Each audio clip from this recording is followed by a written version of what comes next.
podcast, my friend. Jay Sweningson is on the podcast today. If we could get our audience just to give it up for Jay Sweningson today. Nice. Yes. Hand claps. I love it. So Jay Sweningson was my counselor in the Appaloosa bunkhouse, my first JCT summer. And I really feel like, all my years at Brookhill were great, obviously. Great counselors, Monty Manser, just, incredible people that I had. But it was that JCT summer that you really start to take off, right? Yeah. And so your year and Simon's year were probably the two most impactful years. Tim Barton was in our cabin. And crazy. Boy, he was special in that picture. We're not going to throw that up. I think it's all over Facebook enough. That's funny. But you with the hair too, though. Oh yeah, I had the slick back hair. That's right, guys. But man, that was such an important summer for me. So Jay, you were my counselor. And just give us, and just to let everybody know, he's a youth pastor today. Jay has, worked with kids from being a camp counselor to who he is today. I mean, that is Jay. We've done winter retreats together. That's right. Yep. In fact, doing a winter retreat this January. Coming up. Probably by the time this comes out, we will have already done the winter. So it was a great winter retreat we just had. That's right. It was awesome. So impactful. Yes. But Jay, take us back a little bit to who you are. Tell us your story just a little bit. Man, I just love your story. And then we'll get into some Brookhill stories. Sure. But obviously by the time I come on the scene, you're my counselor. You're Jay Sweningson of the Appaloosas, right? Yeah. I mean, you're the connector. You make such a huge impact in my life, and I have no idea your childhood. Yeah.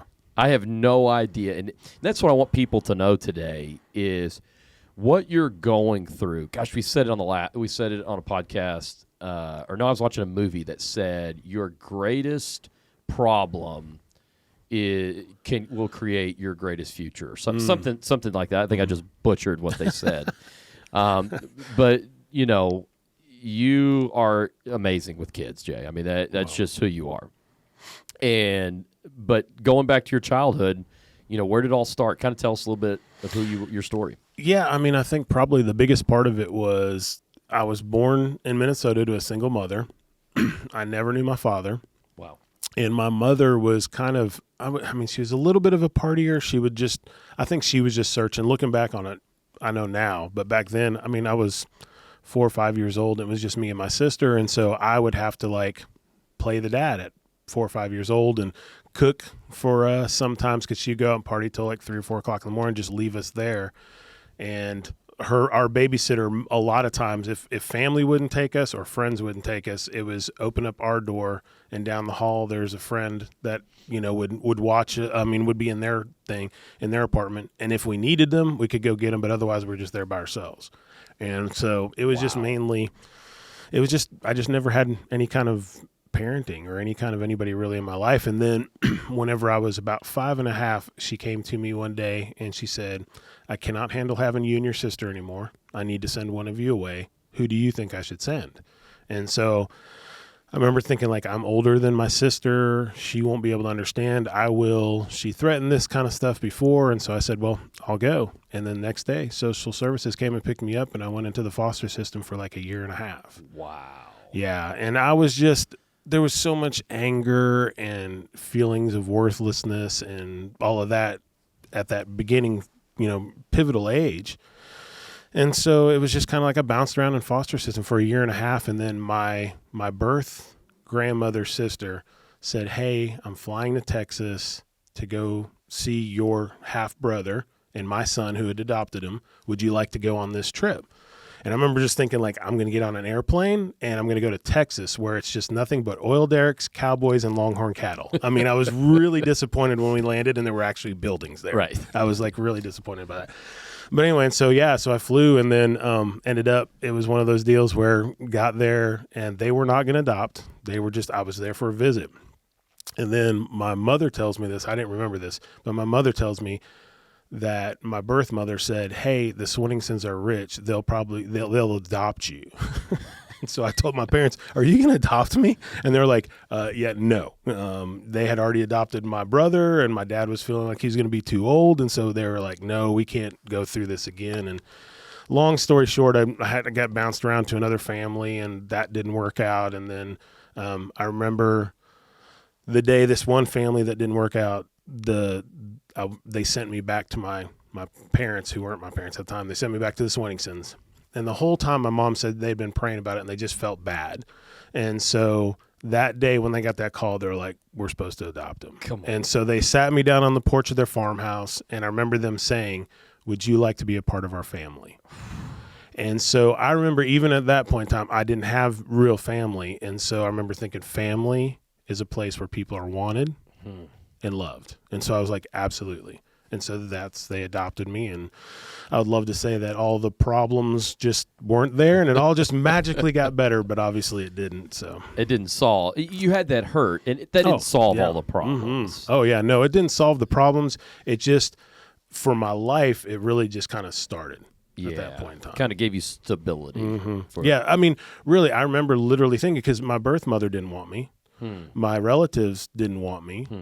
My, the babysitters and whatnot, we didn't have babysitters half the time, so nobody really wanted me. And so to have somebody say, "We want you to be a part of our family if you want," wow, was like, for the first time in my life, I was wanted at 5.5 years old. So yeah. Come on. Yeah. Man. Yeah, it was pretty. It was rough, and I had gone through some abuses. I mean, my sister's father, my half sister's father, tried to kill me twice. I found out. I remember he tried to leave me in a locked car so that it would look like an accident in the middle of summer heat. Oh my gosh. And then she wouldn't do that, and then she finally left him whenever we were walking up some stairs, and I mouthed off to him, said something, and he just slammed my head into the banister and then threw me down the flight of stairs. And I remember waking up to my mother crying, and then she got me and my sister, and we went into a shelter, and we lived there for a few months. So I mean, that, and I had babies. I had a lot of just really rough stuff happen to me well before that 5 years old. So again, this was somebody wanted me. And so, right.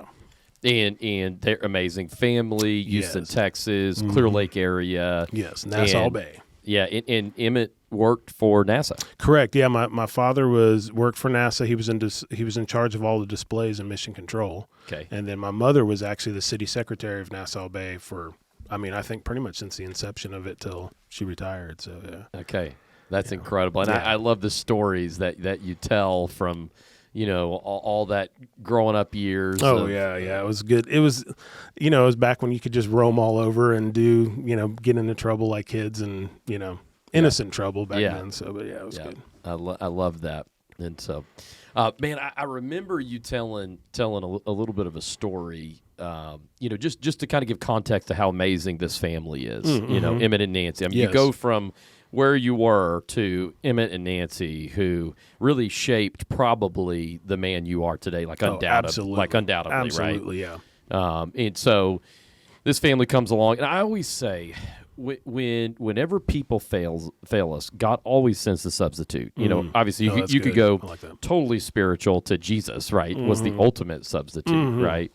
But God will send the dad that you need, or the mom that you need, or the whatever. When your youth pastor fails you, there's going to be another youth pastor. I mean, God will always send what we need. He provides. Oh, absolutely. And so what you didn't get in those years, I think Emmett and Nancy probably doubled down because they're so wise. They're so forgiving. I mean, at least the Emmett and Nancy that I know. No, you're right. I mean, they're hard. They were tough. I mean, well, and especially coming from a kid who for the first 5.5 years had no parenting, nobody doing anything with his life. I mean, I was roaming around. I remember walking down the street and stealing ice cream from the Dairy Queen and stuffing it in my shirt, and at 5 years old.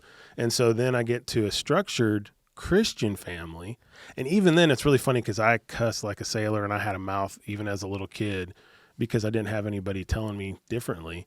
But I knew when I got around the Sweningsons that wasn't a good idea. Okay. And there was a certain amount of respect too. But yeah, my mom, I think she probably could have been a counselor very easily. Sure. Her other career could have been a counselor because she made me walk it. You know, Wow. she made me live it, go through it. And I wanted to slam a door and run in the other room and cry or, you know, be mad and angry. And she would say, nope, come sit down. We're going to talk. And she would just talk me through all these things. And they taught me so many life lessons.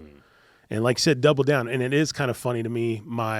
I went from being the oldest before I was adopted to being adopted and being the youngest. And so my parents always joked that everything that they let go with the other kids, and they're like, no, we're not going to do this. We're not. So I kind of like at the end, I got all of what they messed up on. That was like my, you know, like, no, you can't have a TV in your room. You can't. Anyway, so there's a lot of that stuff, but they taught me so many great life lessons and just, you know. But that's where your healing began, was when you got in that family over time, those wounds, you know. Absolutely. Massive wounds. Yeah. You know what stability could bring, and I love you. Got to tell the story. I love the example where you were complaining about a pastor or a leader, or you know, because you went to Christian school, you went to Livingstone's. Yep, I went to Livingstone's there in Alvin, Texas, home of Nolan Ryan, and yeah, it was one of those deals where it was small enough to where everybody knew everybody, and it was kind of that family atmosphere. But again, I wasn't a good kid. I was a bad kid. I did a lot of really bad things, and I didn't want to be at that school. But at the same time, it was like I didn't really want to go to public school either. So they sent me here because they knew I had issues, and they knew that they were going to give me that structure and a discipline. But I remember there was something that had happened, and I won't get into all that, but like, yeah, the pastor of the church was getting ready to shut the school down because there was just so much junk going on, and he was just tired of it all, and he was ready to wipe his hands clean of it. And I just remember it really upset me. And so I went and talked to him, and he just kind of, you know, we talked some stuff out. And anyway, and I remember coming back home and like just being really upset and talking to my mother that these folks have let me down. And, you know, this place that was kind of my home, my other family, was just going to disband. Which probably triggered. Oh, definitely. Right. You know, yes. Yes, you probably were right in some of the things you were saying, sure. But also there was some feelings. Oh, yeah. Here we go again. More Absolutely. people kicking me out. Yes, that is 100%. You know, that's one of the things I've learned over my life. I can still look back at so much of my stuff was reactionary to the things that was there. It was just still down there. That feeling of just not being wanted or taking away things that are, you know, precious to me. And so anyway, so I go to my mom and I tell her about it. And I remember her telling me, never, ever put anybody up on a pedestal. She said, don't even put us up on a pedestal. We're going to let you down. Everybody in this life will let you down. Come on. The only person that won't let you down is Jesus. And I just remember thinking, okay, you know, and I that just sunk in. And to this day, I've seen a lot of leaders, especially Christian leaders, because we have the microscope on us sometimes. Oh, yeah. I've seen a lot of leaders fail. Yep. And I realized a long time ago, because my mother taught me, they're human too. And they're going to make mistakes, and they need Jesus too. And so I don't put my faith in man. Right. I put my faith in God. And so when man lets me down, it hurts, but I'm not destroyed. Like so many people get destroyed because they look at this person that let them down that they looked up to. Right. Which that goes into the cancel culture that we have today. Oh, absolutely. But that's what cancel culture is. It's they're not perfect. And, and it doesn't mean that there aren't people in our lives that are toxic that need to have boundaries and be removed. I'm not saying that at all. But the cancel culture is, you know, someone does this or what, we want to cancel That's everybody. Yes. No grace for anybody. Exactly. And that's what you were essentially wanting to do, cancel the pastor and his influence. So, you know, maybe he was wrong in this area, but you were wanting to remove all the other things he had been in your life. Exactly. And that's what we do. That's where church hurt comes from, right? One bad person, then it's all bad. Yeah. It's like, no, one person makes a mistake, you don't cancel everything. And years of giving their lives or doing the right things, one little mistake, it all crumbles and tears down. It's like, no, you can get some really good stuff from people, especially because we all mess up. We all do. And, you know, if you take it from a spiritual standpoint, you know, and we understand there is an enemy, there is a devil, what a great mechanism, right? Mm-hmm. If we can only see that he's throwing that out there to cancel great ministries, absolutely, great leaders. You know, I mean, he's sitting back going, this is awesome. Yes, absolutely. You know? Yeah. Everything that they're doing well. I mean, I just think of so many, even pastors and throughout the years, I mean, we see it in the news and the media. They jump on it. If a Christian messes up, man, they're all over that. Even if it was like something, a rumor or something, because they can apologize about it later in a smaller little article, but they're going to jump on it and destroy everything.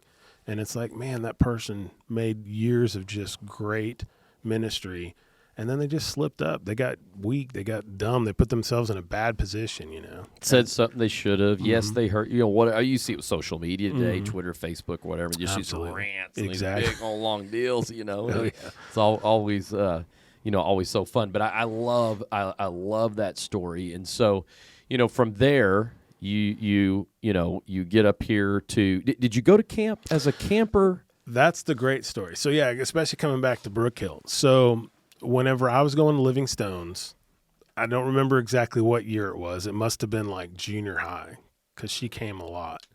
Hetty would come travel around and speak at schools. And the first year they had her, she did a chapel. And then the second year they had her, she did like 2 chapels or like half a day. And then by the time it was all ended, and by the time I left school, she would come for a week at a time. And I'm not kidding. Like, she'd be there for the whole week. And mind you, again, I had made a decision when I was about 7 to become a Christian. My parents talked to me about what that meant. I'd ask them the questions, and I'd said a prayer. So I knew that I was a Christian, but I didn't live it. And I was just like, I was a bad kid. We would do some, I think the statute of limitations might be out, so I might tell you about some of the things I did, but. So you weren't sitting in chapel with your notebook open, ready to learn.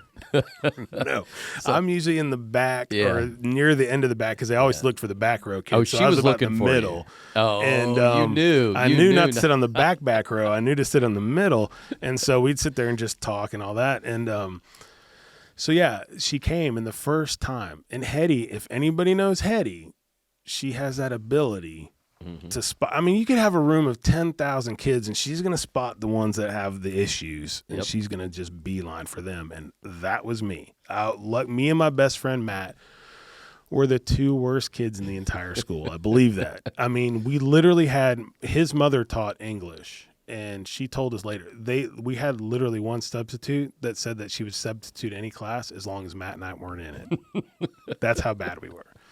And so Hetty comes to our school to speak to us. And of course, she nails me every time. I dreaded when Hetty Lou Brooks would come to Livingstone's. And I was like trying to find excuses to not have to go to school.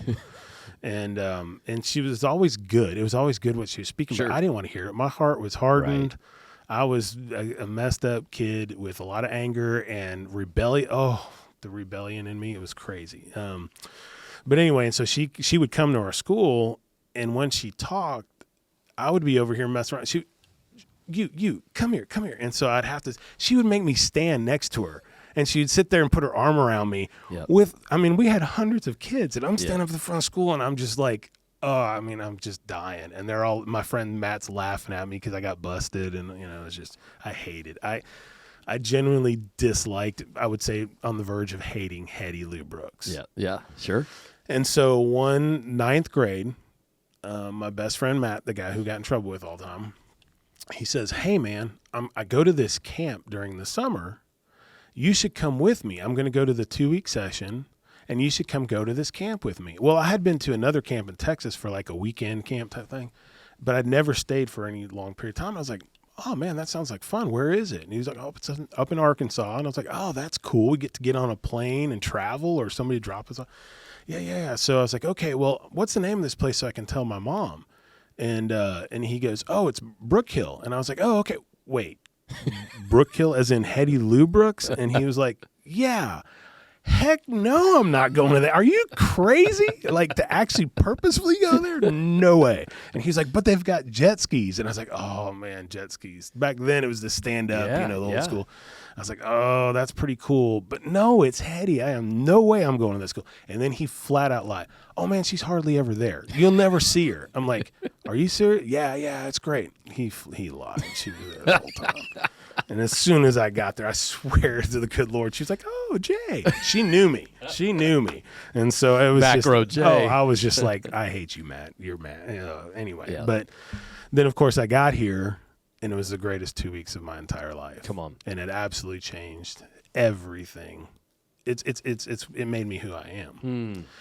I went from this rebellious kid that hated everybody and had a wall a mile thick to spending 2 weeks of the best times of my life. And, we'll talk about later probably, but at one point in time in my life, whenever I was probably at one of the darkest places, I said, when was I the most happy, the most fulfilled, the most at peace in my life? And it was that 2 week session at Brookhill. And it's what made me come up here, and it's what made me come back in college and become a counselor, and shaped everything of who I am. So you were one time. You graduated. One time. JCT that one time. One graduate time, and that was it. Yep, I did it, and then I came back as a JC. You did? Okay. The next summer. Okay. And then I fell off, as we say. I made some bad decisions and kind of got caught up in some junk. And so my junior year, I did not come back. Okay. And then my senior year, that's whenever I made a lot of bad choices, was doing things that I knew was wrong. And I'd been living this life since I got back from Brookhill in ninth grade, that I was being a sincere Christian, and I was at church every time the doors would open. Come on. Monday night prayer, Wednesday night service, Friday night youth, Saturday night youth, Sunday morning and Sunday evening church. I was there.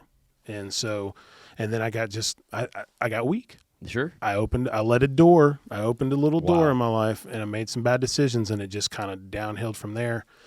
And I was just making a ton of bad decisions in my life, and I felt guilty. I had conviction. And then all of a sudden one day I woke up and I wasn't convicted anymore. And it scared me because I realized I had built that wall up so far that I wasn't even really hearing God's voice anymore, and I wasn't feeling convicted about what I was doing. And then that's what scared me. Come on. And I knew I needed to get out of Houston. And so where do I go? The place that I was at most peace my entire life.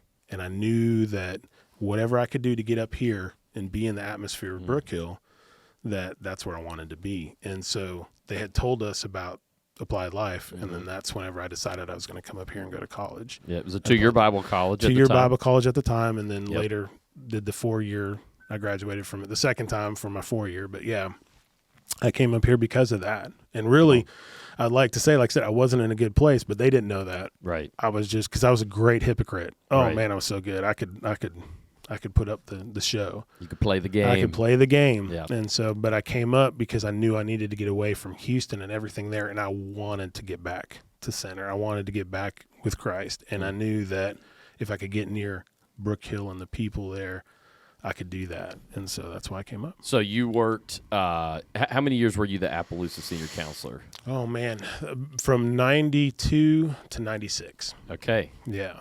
So 4 years. 4 years, and I started off on the Apples. I went to Hackney's one time, Okay. and then I went back to Apples, and I was there the whole rest of the time. Come on. Mm-hmm. I love that. Those Apples. That's right. I love that. So, yeah, and you were my counselor. Gosh, I'm trying to think. Probably been 93. Probably Okay. would have been because I think 94 I was with Simon. I think 95. I don't know, somewhere.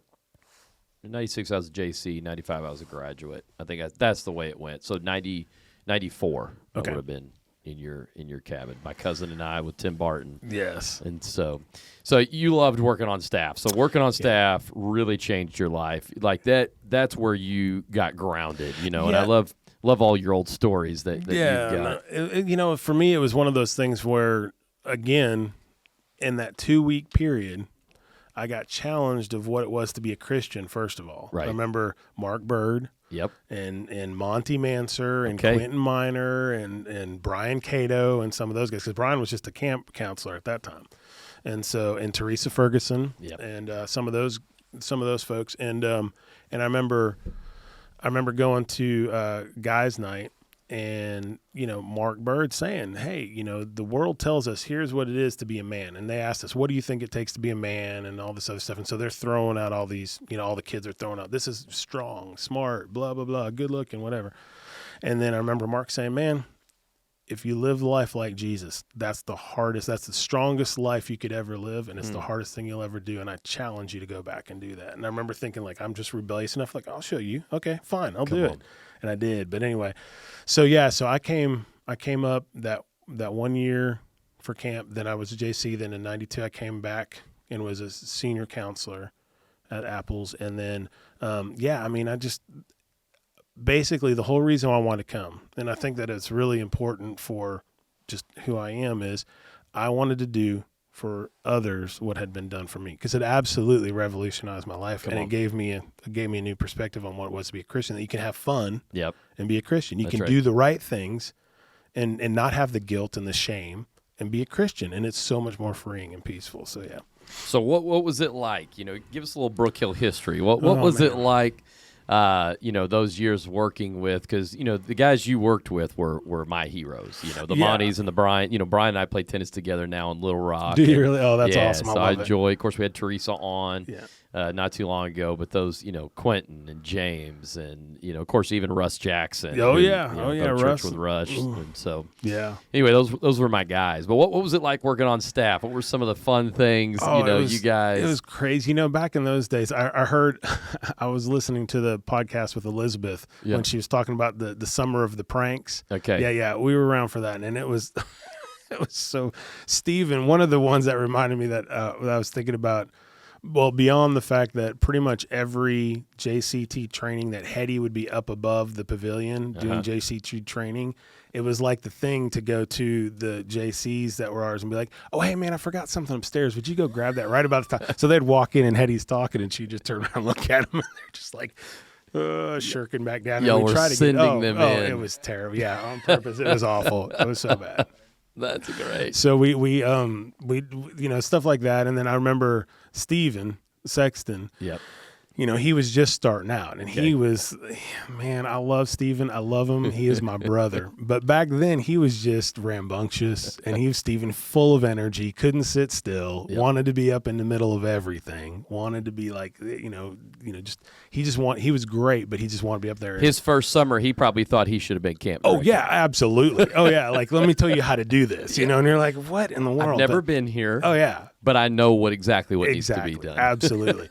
And what was so funny was because he was like that, then it just made you want to prank him that much more. And so Gabe Allen, I remember, and I forget who else it was, they told Brian Cato that they were going to send Steven down to go on a Coke run, because once you're back at the cabins, you're supposed to stay at the cabins. Absolutely. You don't leave the cabins. Right. And so it was like one of the nights we're having, I think it was like that Thursday night or whatever, and you have kind of camp, everybody kind of goes to different cabins and has your little party or whatever. And so Gabe sends Steven down to go get Cokes. And so Steven, talking to Brian about it, he'd probably remember a little bit better, but the story that I heard was, so Steven gets down there, gets the Cokes, well, Brian's sitting there waiting on him because he knows he's coming. And so he shines the flashlight on him, and Steve does this military dive roll, tries to stand behind a tree that's about 3 times smaller than he is, trying to hide from Cato. And of course, Cato just reamed him out, gave him a hard time and sent him back up. So, there's things like that. I think one of my most favorite stories was Chris Manser, Monty's brother. Okay. He came, and he and I, for whatever reason, that one summer, they hired some extras. And so, but we would take turns having cabins. Okay. So part of the summer I was in the Appaloosas. The other part of the time we were staying up at Hetty's house, which isn't intimidating at all, going into Hetty's house every day. So you're staying at Hetty's, woman that spent a week catching you on the back row. Every time. So you already have a target on your back. Every time. Yes. And so we would go in there, and I just remember always it was a knot in my stomach because, if you did anything wrong, or she would ask you, and she just pull stuff out of you. And if you said one wrong thing, you weren't getting sleep. You were going to get the lecture, and you were going to get talked to. And so it was just kind of one of those things where every night I just tried to quietly sneak in there. But Chris and we spent a lot of time together that summer, and we were coming down off a guy's hill. And as we were walking down, this kid is, I forget his first name, but he was walking down the hill, and William Mann, he was at Christian Ministries actually. Okay. He was walking down, and all of a sudden we're like 10, 15 yards behind him. And all of a sudden you just see him dive, and he just kind of rolls and runs away. And we're like, what in the world's going on? And so then he's like, there's a big snake over there. So then of course all the kids run to it, which is what you don't want. And so we just see this big, huge snake all coiled up by this tree, and all these kids run. We're like, yeah, just get back. And then the next thing I know, Chris walks over to the snake and he just grabs the snake like he's like Steve Irwin or something and just grabs the snake. Well, he grabbed it too far back behind its head, and that thing turned around and just snatched onto his hand. And, I mean, blood starts pouring off the side of his hand, and he's peeling the snake off his hand. All the kids are like, whoa. And I'm just like, Chris goes, okay, we got it. And I'm like, yeah, y'all go on down to dinner. We'll put it in the nature hut, and y'all can come take a look at it later. And so I'm sitting over there, and Chris's hands are shaking, and I was like, all the kids had left. I was like, man, what kind of snake is that? And he just goes, I don't know. I just hope to God it's not poisonous. And I was like, you idiot. Like, what are you doing? Oh, man. Yeah, he was a nut, that guy. But he also had one of my most favorite moments. And I thought it was, I mean, he's so just on the fly. So we were down at go-karts. And this little girl had been riding go-karts and just having the time of her life. And I guess she just had a little bit too much fun. And the next thing you know, she wet her pants. Okay. And so she just ran over. They had that kind of little bathroom area in the go-kart hut. She runs over there. And after a few minutes, we're like, where's this girl? And so somebody goes over, and they knew that she'd went over there. And so they just knocked on the door and checked on her. And she had actually come out of the bathroom, but she was just sitting there crying. And she was all wet. And so Chris, being Chris, he just like immediately goes, hey, come on. And so he like gets her, and they go run over to Big Lake, and they both just jump in Big Lake. And like all the other kids, we're lining up, and it's hot, and you know, you're tired, and everybody's been sweating. And so we're all lining up to get back on the wagons. And here comes Chris and this little girl soaking wet. And they're all like, well, how come we don't get to jump in the lake? And I mean, this little girl, nobody ever knew. Yeah, it was. I mean, they all wished they had done it. So she went from embarrassed, and of course, you know, maybe no campers even ever saw her. Yeah, no. Because he was able to get her to jump in. Yeah, they didn't have a clue. They didn't know anything had gone on. Yeah, so that's Brookhill right there. That was Brookhill. Yeah. That was Hetty's concept. Minimize the situation and do everything you can to love on those kids and make that let them ever be embarrassed. That's right. And outcast, embarrassed, look for those ones that are on the fringe, you know, that kind of stuff too. So yeah, we did there was like some really I think probably, and stop me if I'm talking too much. No, I love it. Tyler loved it. This is for Tyler. Okay. Tyler wants to hear all Brookhill stories. So do you know Simon Knighton? Okay. Oh, yeah. Simon's done some staff meetings. Oh, Simon. Good old Simon. Well, the one year I had Simon, he was like what I'm pretty sure, whether he knows this, he was like the cursed JC that summer. Nobody wanted him. Like, we were all like, no. And so he came because like every cabin, somebody either got sick or hurt when Simon was in that cabin that summer. And so I remember he comes into my cabin, and I'm just like, oh, gosh, well, hopefully we'll break this. Right. And so I'm asleep, and he was up above me on my bunk, and all of a sudden and this is to talk about like minimizing the situation and not embarrassing kids. So I'm sitting there just dead asleep, and all of a sudden I just hear this Jay. I'm like, okay, this is not good, Simon. What's up, Simon? And he goes, I think one of the kids are sick. And I was just like, immediately right then I just wake up, and I just hear this. And this kid is just throwing up all over himself and all over the kid underneath him. And the kid underneath him is just dead asleep. He doesn't even know it's happening. It's all over his bedding. It's on some of their luggage. And this kid had just thrown up all over. And so I'm like, well, Simon, what was your first clue? I was like, yeah.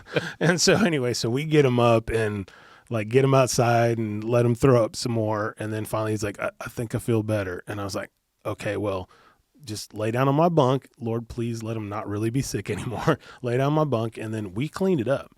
And Simon and I remember Simon brought the mattress down. We got everything all cleaned up, and they never had a clue. Like that kid, I mean, the kid underneath them, we got him cleaned up, and they never even knew that kid was sick. And so Simon, he was a goofball, but yeah, that was one of those, again, you minimize the situation and love on the kid. And then what was crazy about it, come to find out, like all my campers came around me like, oh, hey, is so-and-so coming back? And we'd send them down to the first aid when it got, light enough. And I'd checked up on them, and I was like, yeah, sure. And so then it was like out of a movie.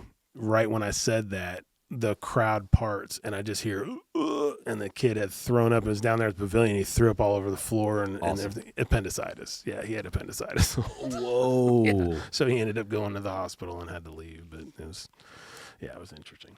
Wow. Sorry.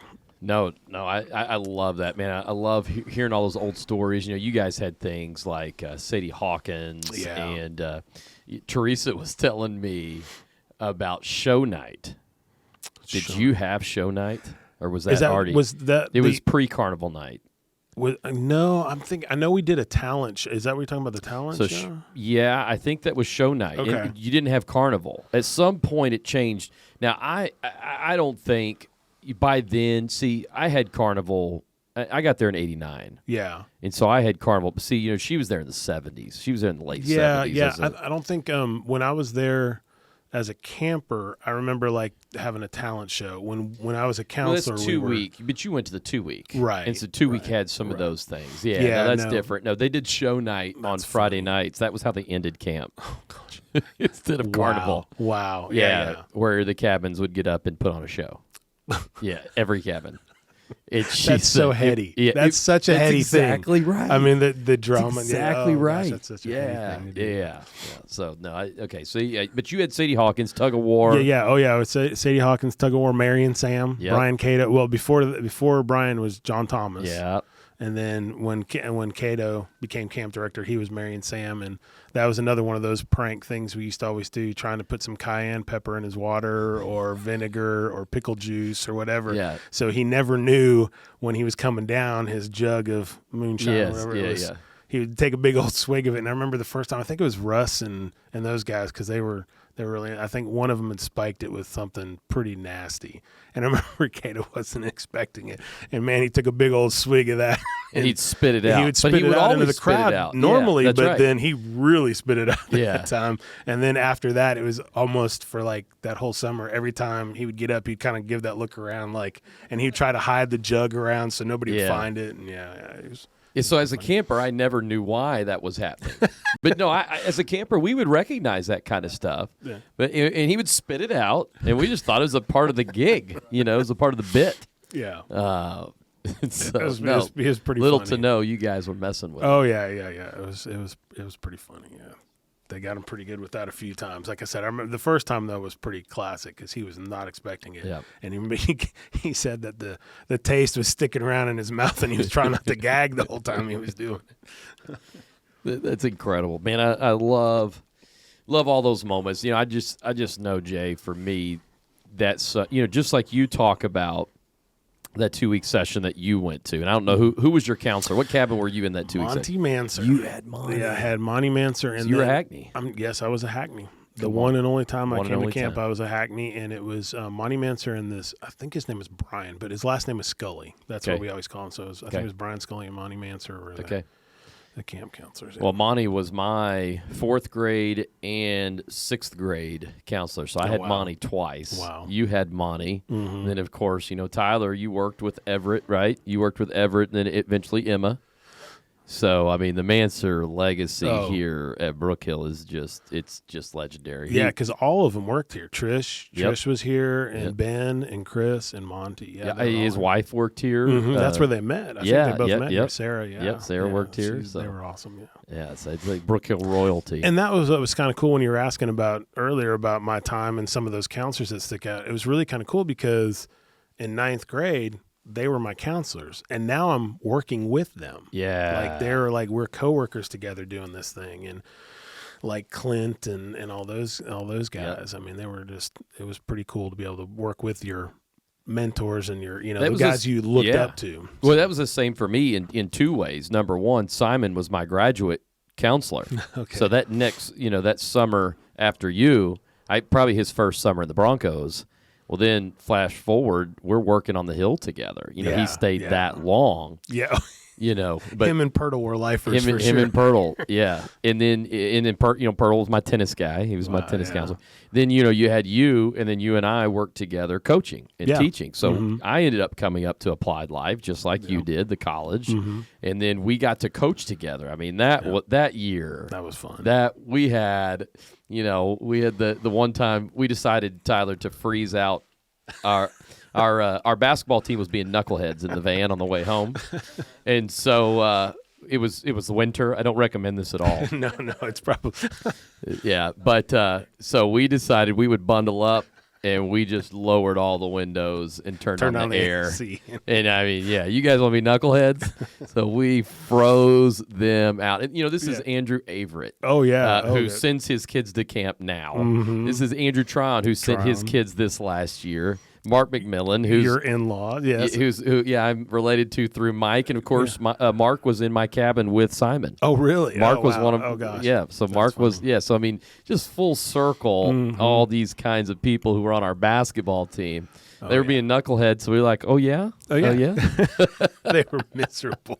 They were like, no, we'll stop. We'll be better. We're like, oh, no. Oh, no, you're going to pay. Oh, yeah. Oh, yeah. No, definitely. Yeah, I'm sure the kids got sick at school. That was probably not the wisest mentor move at the time. But No, I look back on some of those things, and I'm like, yeah, we probably would not be. We'd probably get in trouble for those things these days. Yeah. Thank goodness there's no cameras or, any evidence. I just remember coaching together, that year, observing you with the students. They loved you. I mean, they absolutely loved you. I don't know that coaching was your calling. Oh, yeah, no. Way too much of but a connection was your calling. Yeah. And I remember, you went from there to becoming a youth pastor where you are now at Trinity. And I remember I was like, well, that's perfect. Because any basketball trip we had, like at your house or whatever, I mean, you were just right there playing Xbox with the guys. You were right there connecting with the guys. And I was 18 years old. And so I'm observing, okay, this is how you work with kids. Yeah. You connect. They love Jay, and I watched you, Steve Sexton, Simon, all three of you guys were right around at the time around CM. Yeah. And, man, I just learned from you guys, and that's who I am today is that connector from watching you, because that's who you are. Yeah. Wow. And then, you went on to Trinity, had a couple of kids, and Rachel, who ran the kitchen this last summer. Crazy. Boy, we were recruiting hard on Rachel, and then good news, just so you know, there was good news landed today. She told me this morning. We woke up this morning on a mass text that said we can now have camp. Rachel Sweningson has written in, because, I mean, she's the first person to be here without Connie, Yeah. And so we're trying to create a system there and to have her back for a second summer. Yeah. So, what's it like to see her work in camp? Oh, man, it's one of those things where as a parent, of course, it's kind of like almost like athletics. When you were a baseball player, a basketball player, you want your kids to play sports. You want to be their coach. You want to see them get even better than you. And so many parents so like being a counselor, it's like, I wanted her to do it so bad. And then you realize at some point in time, it can't be what you want. It has to be what they want. Right. And so I told her, I was like, you do what you want to do. You pray about it. If you have peace, then you do it. But don't do it because Dad did it. Mm-hmm. And so she, much like me, had such a wonderful experience and just grew in her faith so much. It was so wonderful to be able to send your child to the same camp you went to, and the principles and the life lessons are still the same. And they can get, maybe not exactly the way you got it, but they're going to get pretty much what you got. Mm-hmm. And that was really kind of for her. I think she just found her relationship with the Lord here and just connected to that. And it was a really important part of her life. And so then just to become a counselor now, it's like, oh yeah, the red T-shirt legacy lives on, and I'm very proud of her for that, because I know she's a hard worker too. So yeah, she as a JC, she was, I mean, the hardest worker. Yeah, she's very focused. Yes. Sometimes that's good. She would put her nose down and get at it. We loved that. And of course, the staff that you worked on versus this staff is totally different, because you had to be a kid person, really, before. That was it. Yeah. You had to run a cabin, and that was it. Yeah. Whereas now, I mean, I think we have more people not working in a cabin than work in a cabin. Wow. Yeah. I think it's by like a couple, but it's a pretty large team. And so it doesn't matter what your personality is. If you have a vision for Brookhill and you work really hard, if you're a kid person, great, we're going to put you over there. If you're not, great, we're going to put you over here. And so, we have a lot of places. And for someone like Rachel. I think her biggest passion, which is, I'm, again, proud father, she tells me about it all the time we talk, is giving to those JCs. Yes. Her thing is helping. Yes. She wants to help train up those next kids, and she just loves connecting with those JCs. And she gets 7 of them a week. Yeah, and that's her favorite part. That really is. I mean, she likes to do the work, and she knows that she's doing being a part of the ministry wheel. But she really enjoys like putting into those JCs and loving on those JCs. So and then this last summer, you got to come in to staff training. Yeah, that was really work cool. with Rachel a little bit. Yeah.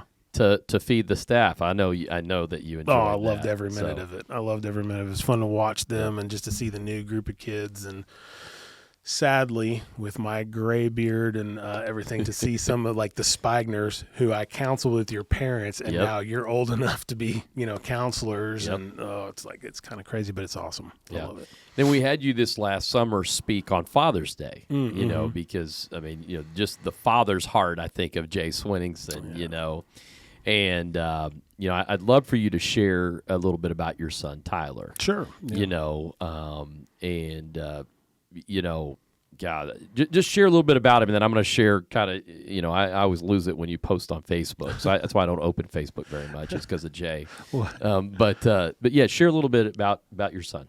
Yeah. So it's really, I really, if it's okay, go back to really kind of Rachel. Do it. So, first-time parent and all that stuff. Well, we would go to, anytime you're a first-time parent, you're there for everything. Sure.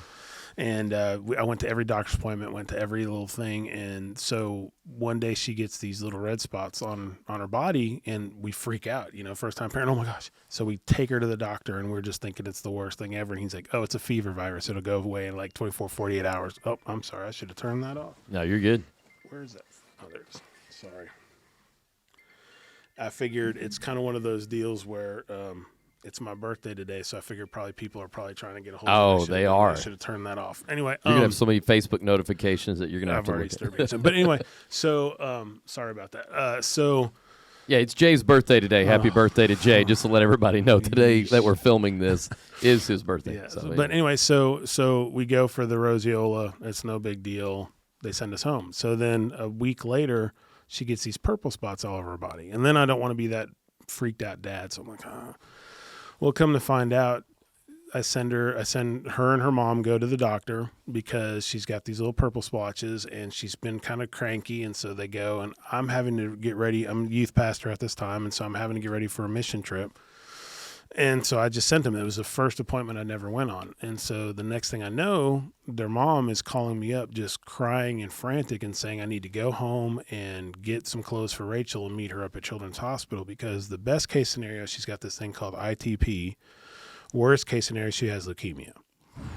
And so and of course, it can't happen on a Monday. It happens on a Friday. So we have to spend the entire weekend at the hospital, and they had to do a bone aspiration. And so fortunately, it was the ITP and not the leukemia. Okay. But during that time, I remember I called our friend Paul Kern and talked to him, and it was just like a basket case. And I remember I wanted a shoulder to cry on, and I remember him telling me, you need to suck it up. You need to be strong for your family. Go have your nervous breakdown, cry, get it out. But when you're around your kids, just be strong, and when you're around your daughter and when you're around your wife, be strong. And so, it made me mad, but I knew it was true. And so I did my best to do that. And as I was walking back in, I remember thinking, I don't know if I can do this. How do I be strong? And I was reading these scriptures on the wall of these kids that had passed, and they had pictures and they had poems and they had scripture. And I remember just looking at them, and I just felt God really, truly speak to my heart. And I felt he was saying, I never promised you the condition. I never promised you how long. I gave you a gift, and I told you to train it up in the way that it should go. And that's your job. Love them and train them. That's it.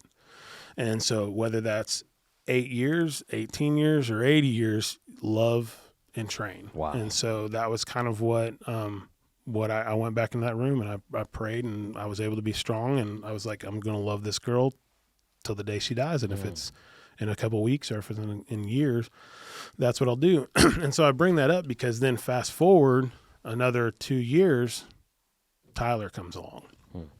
Never had any clue that anything was wrong. All the ultrasounds came back fine. Everything was good. The day he was born, like with Rachel, it was cut the cord. Everything was wonderful, just like you see in the movies. But with Tyler, I remember seeing the look of panic on the doctor's face, and he cut the cord and he ran him over the table, and he was like rubbing him and trying to get him suction him, trying to get him crying. And it felt like an eternity, but it was just a couple minutes, Then finally I heard the cry, and I was like, oh, thank you, Lord. We're okay. Everything's okay. Because he came out and he was kind of grayish. It was just kind of, you could tell something wasn't right. So we're sitting there in the hospital room and we're waiting, and the pediatrician comes in and she says, I'm going to do the hearing and all the testing stuff that they do. So we're like, fine. She comes back in an hour later, and she was like, there's something not right. And I just want to take him down to Children's. And at that time we were living in Slidell, Louisiana. So I want to take him down to Children's. We can take a better look. They have the equipment and everything. I just want to check him out. And so we're like, oh, okay. We didn't think much of it. Well, they had done an ultrasound, and they saw that his brain wasn't formed properly. There was something wrong. And so when we got down there to Children's, his brain was just, if you look at the two perfect halves of a loaf, one was like a little thin and elongated and a lot of hydrocephalus around it. And the other one, the white and the gray matter, were swirled together like a marble, and it was just all deformed. And the best way the doctor said to explain it to me was a malformation where, like, sometimes a kid might have, instead of your pinky being being on your hand, it might be on your elbow. And so that's what his brain, all the parts of his brain weren't where they were supposed to be. Wow. And so they told us that more than likely, if he lived, that he's going to be near vegetative. He'd never learn to walk or talk, and he would have a lot of seizures, and he'd just have a lot of problems, and to prepare for that. And so obviously our world came crashing down, and there's a reason, sadly, that the divorce rate jumps up to about 80% with special needs kids. And we just it was painful. It was a really hard, dark time at that point in time. But I brought up Rachel because after, kind of fast forward through Tyler, I just realized, I remember the doctor saying there wasn't 10 kids in the U.S. that had what Tyler has to the extent that he has it. Really? And so I just remember he said, so one of three things would happen. Either it's like a light switch, you flip it and the light turns on, you flip it and the light turns off, or you flip it and nothing happens, or you flip it and you get a short, and that's going to be his seizures. And so he, on a good day, to this day, on a good day, he has like 20 to 30 seizures probably. On a bad day, 40 to 50. Yeah, every day. And so anyway, it just caused a lot of stress and a lot of issues. But I remember thinking, just like Rachel, I didn't promise you the condition. I didn't promise you how long. Train them, love them.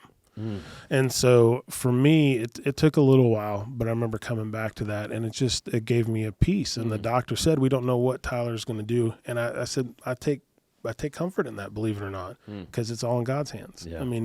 What he does is what God allows, and what God allows to happen. And so it's helped me kind of walk that with him. And like I said, sadly, I would love to say that it's the happy ending all the time, but Sure. We ended up going through a divorce, and so that was tough. And she had them for the first couple of years, and then I had them.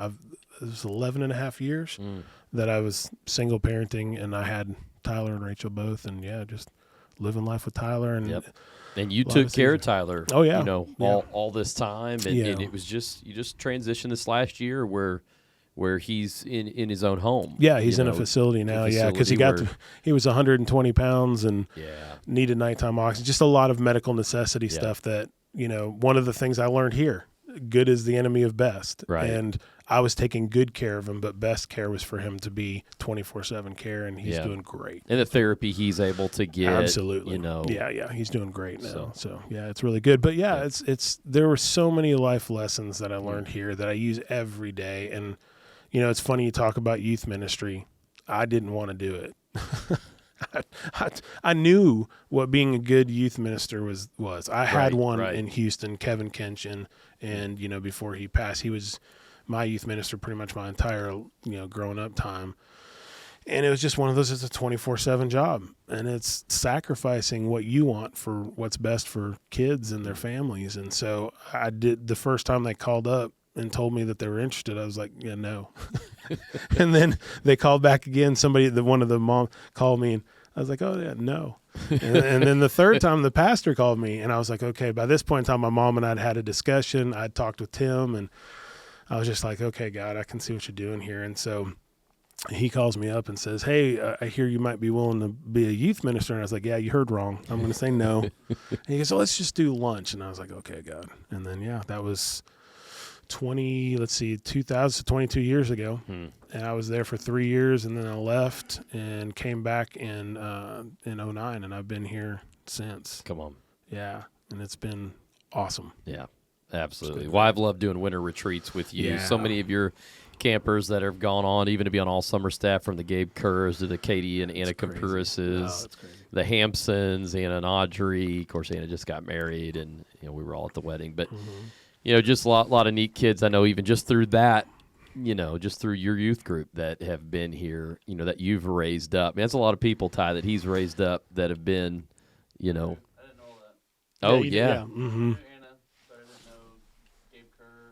Yeah, Gabe. Oh, I remember doing winter retreat with Gabe Kerr when he was in high school. This was when he was a JC, and it was through those winter retreats that helped me to know. Oh, Gabe's a rock star. He's Gabe's a good guy. Gabe and Anna both were just incredible. Katie, of course, Rachel. Gosh, I mean, what is that? It's 3, 4, 5. Rachel 6. I know I'm missing somebody, but 6. And that's not the JCs. That's the all summer. No Josie, Switzer. Like I said, the Hampson girls, all 3 of the Hampson girls. I mean, it's so. I'm sorry, I'm not saying some, but I'm just trying to been think so off the top many of my over head. the I was years. gonna say, Yeah, been doing it for a bit. I'm trying to remember who all was here as well. But and I've had a lot of kids come to camp. Yeah, too, a lot of campers. So anyway. Which is always good for me because I like it because I know what they're getting, and it's just reinforcing like, oh hey, what Jay's saying isn't just completely stupid, and he might know a little bit of something. But yeah. I actually don't feel like the last winter retreat. I don't know that we had any Brookhill people. I can't remember. That's a good question. I don't. Yeah. I don't remember. But I just remember, Jay, watching your posts on Facebook. There was one in particular that I lost it. Jay posted a picture on Facebook, or a video or a picture of a father and son throwing a baseball. And I don't remember. I can tell you what I think. You just said, never take for granted the moments you have, because some people don't get these moments. Yeah. And all I thought about was you and Tyler not being able to throw the ball. And then, of course, it took me back to my dad threw the ball with me. And then I had a son who I threw the ball with. And I thought, what it made me do was anytime my son wanted to, always say yes. Wow. Because there are people out there who, number one, don't have a dad. Yeah. Or, number two, their son can't. Yeah. And I mean, it just wrecked me. I was crying. Lisa's like, what's wrong? I was like, look at this. And she's like, oh my gosh. And so, my son rodeos now. He doesn't even throw a ball. He rodeos. Yeah. And so, anytime Tim can't, he's like, hey, can you come and run the chute? The other day he had me, and I'd never helped in this way because we were calf tying down. And he said, all right, now you got to come untie the calf. I was like, what? And when you untie this calf, it's not super excited about being tied, and so it starts kicking me.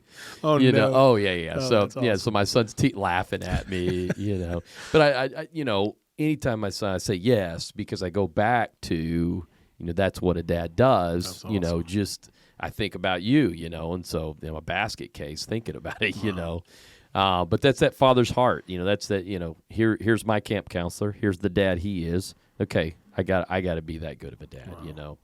So anyway, my inspiration, thank you. I appreciate it. It's kind of one of those things where, again, I go back to what I originally was talking about, family, and how important that is. And I didn't have it, and then I got it, and I got a really good one. And then I went through some tough stuff, and I just, I remember always wanting to be the dad that I never had. And then it became, because I had a youth minister who was like our big brother / dad, I wanted to be that for others if I'm going to do youth ministry. And so that's why. And then again, go back to Brookhill. Yep. I wanted to be for them what was given to me. And that's why I did counseling. And that's why during the hottest, most horrible times of the summer sometimes, and through injuries and literal blood, sweat, and tears, I wanted to be there because that was given to me, and I wanted to do for others. And so and even now, I still tell everybody I'm very intentional about my youth family.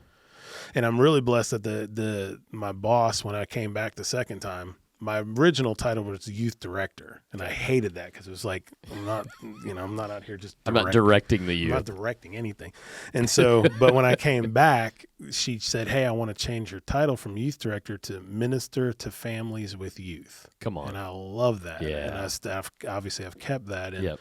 that's really my heart for ministry is I look at so many people in the world, they're talking about like, churches and whatnot. It's like they're trying the latest machine, the latest program. What are we going to do? Trying to build this church. And I'm like, Jesus gave us a pretty good example. He picked 12 and he hung out with them and he did everything with this family. They did everything, laughed, cried, good, bad, ugly. And then they grew and they picked their 12 and it changed the entire world. And so that's what I've always gone to is my youth family, my Brookhill family. It's family. You guys are family. I genuinely love you. And it's like watching my kids grow up and now do and lead. It's the most rewarding, awesome thing in the world. I love that though. And I think I remember the quote now, but it's out of your greatest pain comes your purpose. Yeah. And I look back and it's similar for me, but that's, you look at that, you had pain in families. So, you wanted to be that dad, and whether it's for your own kids, whether it's for youth kids, whether it's for Brookhill kids, and look at who you are today. And so I hope, that there's campers listening to this. I hope there's counselors listening to this to know, no matter where you've come from, that there's healing. Yes. That there, is grace for, because a lot of the decisions you made in your teen years was because you were hurt. Oh, absolutely. And some of it could have been default from seeing your mom and how you grew up and seeing, all right, well, let me try that on. That's what I saw. Yeah. What was modeled sometimes, gets put into practice. And so, but here God heals you. He brings people along your path, gives you the option. Yes. To accept him. Yes, absolutely. And then here you are today, so going back to when you were a counselor, it was 18 years old, I guess you came up here. And then you're 49 today. Man, did we have to bring that number in there? Man. Okay, but it's 31 years. Wow. That's 31 years of youth ministry. That's crazy. That's what that is. Wow. I never really put it into the number. Wow. 18 years of hurt and healing and salvation and 31 years of ministry. I mean, that's incredible. And I just want people to know, no matter where you've come from, God can always take you to a new level. Absolutely. Well, that's the thing. I think your past, your stuff that happens to you that isn't your fault, things that happen to you that are your fault. Salvation and grace are always there, and your past does not define who you are. You don't have to live under that. I heard somebody say this a long time. You can use your mistakes and the sins and the stuff as a crutch. When people hurt you, I was physically abused in literally every kind of way you can be before I was 5 years old. And so you can use that as a crutch and why I've have depression and this, that, and the other, or you can use it as a stepping stone and I'm not going to live there. I'm going to allow that to make me stronger and make me who I am. And people like Hetty, she was the one. I mean, I know we're going on, so I'm sorry. Can I tell you one more quick story? Oh gosh, come on. So this was when I was in college, but it was with Hetty, and I'd like it to get out there because I think that some kids, I know myself, we all deal with depression sometimes. We all deal with it, and some more severe. And I was dealing with a lot of depression. I had a lot of suicidal thoughts. Even as a kid, even though I'd had Brookhill for that time, I struggled with it really badly. And it was when I came to counsel. When I came to Applied Life, and we were in a class, and Hetty was teaching. And I don't know, once again, Hetty being Hetty, I said something, and she was dredging up some of my past. And before I knew it, I was talking about how much I was mad at God for all that had happened to me. And I remember she dismisses the class, everybody was done, and she made me stay behind. And she says, how dare you? How dare you blame God, who loves you and has done nothing but good for you, for the evil that some other people do. And then she started, and this is like, it doesn't work for everybody. It was Hetty. Sure. She can be harsh. Sure. She was harsh. And then she goes, she goes, you want to be a camp counselor at my camp? I have over 1,000 kids that come to this summer camp, and they all need a touch from God. And you're mad at God. You don't even know, know where you're at in your relationship with God. And then she just starts going on into me like, what have you done for the Lord? Why should I let you be a camp counselor? You don't have anything to give. Matter of fact, why are you even here at this Bible college? Maybe you just need to go home. And I just remember thinking like, what? And I'm like, if you talk to her, we literally were hollering and screaming at each other. Like, I mean, raised voices, and because I lost it. Yeah. And I had a temper, and I just let her have it, and she let me have it right back. And then she was like, go back and just decide whether you even want to be here. I don't know if you should be at this college. Yeah. So then I'm walking across from your house to the dorms crying, thinking like, I shouldn't even be here. This is like, maybe, she's going to kick me out. Yeah. So I go back to my I go back to my my dorm room and just crying. And then after the sadness left, then I started getting angry, because then I started thinking, wait a second, I was a counselor at Brookhill. I mean, not at Brookhill. I was a counselor at Livingstone's. Mm-hmm. I was there every time the door opened. Mm-hmm. I prayed with people, salvation prayer, and did all these things. And I was super volunteering at my church. And I was like, wait a second, I've done this and I've done that. And I do love God, and I know that it's not his fault. And so the more I thought about it, the more angry I got. And I was like, if they're going to kick me out, I'm going out in a blaze of glory. I'm going to let this old lady have it, and I'm going to tell her how mad I am. So anyway, waited the next class I went, arms crossed, sat there in the back, waited the whole thing. And they all like, we get done with class, and I'm like, Hetty, I want to talk to you. And she's like, okay. And so like everybody had left. And so I'm sitting there, and I'm like, I'm built up, man. I'm ready to go, because I'm like, I know I'm going to get kicked out as it is, and she's not going to let me counsel. So might as well just go ahead and let her have it. So I let her have it. I was like, Hetty, I've done this. I've prayed with people, and I listed all the things that I was living for the Lord and how I had done. And yes, I'd messed up, but I love God. And so I was like, I just want you to know, like, I am a Christian and I love God, and I'm just really mad at you about all these things you said. And I remember for the first time in all the years that I had known Hetty, and all those years of getting picked on as a kid, deservedly so, for the first time ever, I looked into her eyes and I just saw this overwhelming love. David, I can't. It was like, I mean, I know it sounds cheesy, but it was like looking into Jesus' eyes for a second. It really was. I just felt this overwhelming love. And she just looked at me after just letting her have it. And she goes, I know. And I was like, that was not the response I was looking for. And she was like, yeah, of course. I know you love the Lord, and I know you're going to make a great counselor. You have so many things to offer these kids, and you're just going to do such a great job. But you had to know that. And she says, and you deal with all this depression and all this junk. Every time, that is not of God. God does not give us a spirit of fear, but of power, love, and sound mind. So when you're getting depression, when you're getting, feeling down, and you're feeling depressed and anxious and all those, that is not from God. And I want you to get just as mad at the devil as you did at me right now. And every time you start feeling depressed, you get just as angry and start labeling off all the things you just told me of why God is in control of your life and why you love him. And don't you ever live in another day of depression the rest of your life. And I can tell you, David, I don't. Come on. I've felt it come up sometimes. I love to say just a magic wand, but it wasn't. But every single time I start feeling myself feel down, I just remember Hetty telling me. I fight. I get mad. Like, why am I thinking this? This is dumb. Right. And so, anyway, I just wanted to throw that in because that was really a life-changing No, thing. I love that. And, of course, Hetty, here's someone talking to you because she was in bed with depression for a long time. When That's right, before she started Brookhill. So here's somebody who knows depression. So this wasn't somebody, she's someone she who knew how to handle literally couldn't get out of bed. Yeah. And she had to learn to fight. Yeah. And I love that, Jay, because I think there's such balance, I think we used to live in a world that said ignore everything you're going through and act like it's not there. Right. And just be stoic. Yeah. And then, we've gotten now into the ditch where it's just embrace and be the victim that you are. Yeah. But there is a middle ground where you can be a victor, where you do acknowledge I've got these things going on, Absolutely. but I'm going to fight them. Absolutely. And getting the tools to then fight those. That's it. Obviously with the Lord, obviously with people that can teach you whatever, but to be that victor and not hold on to being that victim. Absolutely. And I think once again, the enemy, he wants to cancel us. He wants us to be a victim. He wants to do everything he can to stop. I mean, what if he could have stopped you from being a counselor that summer? Yeah.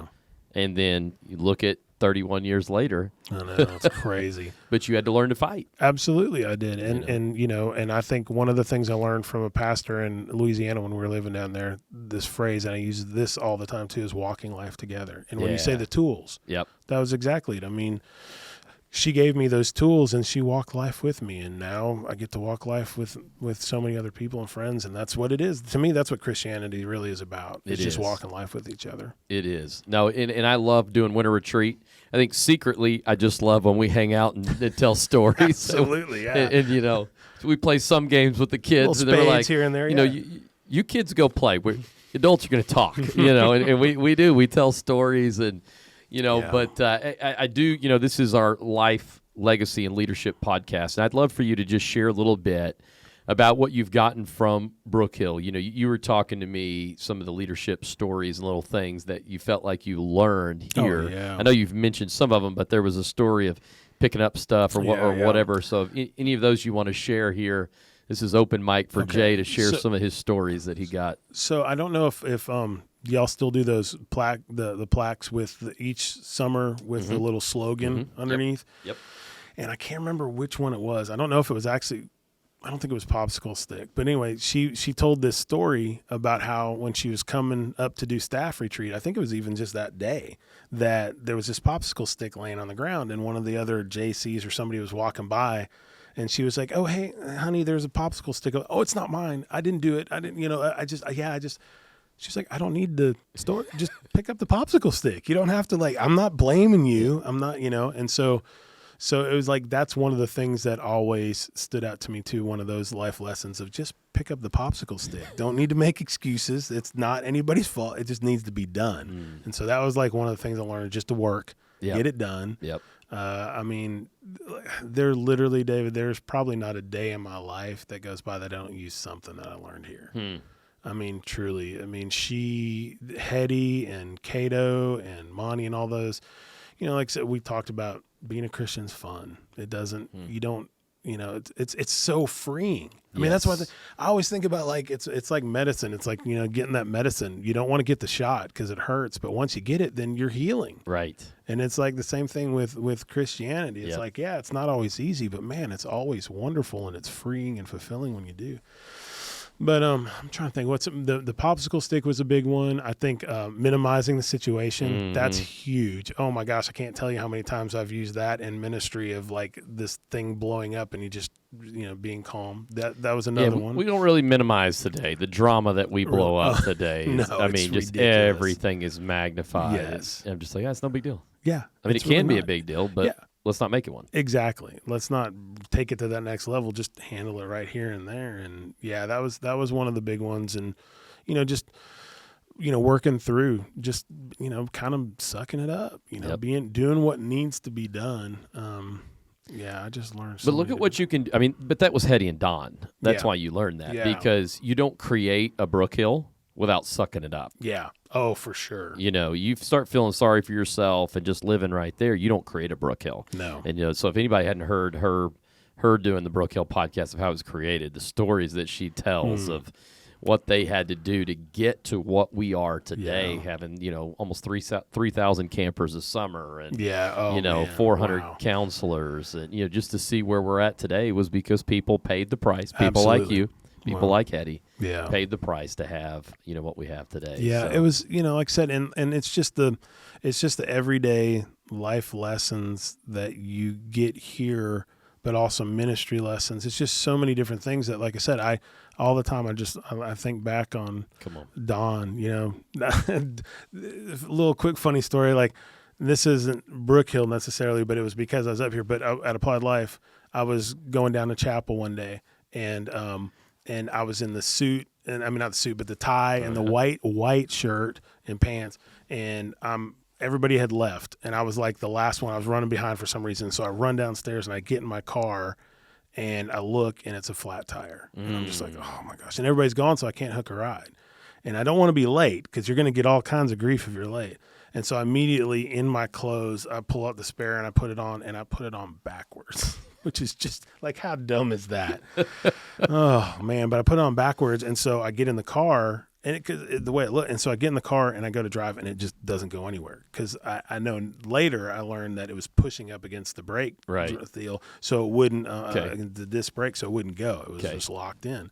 And about that time, Dawn comes driving by, and I mean I'm like dirty. I'm probably got tears in my eyes because I know I'm going to get in trouble for not being there. I should have left early and all this other. And Don looks out and he's like, "Oh, what's going on, Jay?" And I'm like, Don, I'm late, and he's like, well, hop in the truck. I'll help you. And so we're getting ready to leave, and he looks and he goes, well, that's part of your problem. The wheels are backwards. And then I was like, now I feel stupid in front of Don Brooks, who's the man's man. And he just kind of chuckled to himself, and he turned around and we started heading down. He goes, Jay, 10 years from now, you won't even remember this tire. Just let that stuff go. It's not a big deal. Come on. And I just remember thinking, come on. Yeah, it's really not that big of a deal. And again, it's kind of minimizing, but here it is 20 years later, and I do remember it because the life lesson it's taught me. Right. Some of the things that seem really bad and really big deal, and in the world of life and in the relationship with God, just really isn't that big of a deal. So good. Yeah. So good, Jay. Like man, I appreciate you. Yeah, no, man. I'm driving down, being on the podcast today, Jay, man. Just what Sorry you've been if in I my rambled. life. No, I mean, this is it. This is it. You know, I know Tyler always loves these old stories. So, but, man, great stuff. Appreciate you, your life, and all that you've done. And I know this is encouraging for those who are listening to know that no matter where you started, that with God you can go anywhere. You know, and out of your pain you can find your purpose. So well, and I just throw out there too, I'm proud of you, and thank you guys for continuing that legacy and just, you know, keeping it going. I mean, it really is a joy for all of us older people to watch you guys and just see how you've just taken it and just taken it to the next level, and but yet you keep the heart of what's there. So I appreciate you, man. Appreciate it. Life, Legacy, and Leadership with go. Jay Sweningson. Alrighty. Thanks, man. Mm-hmm.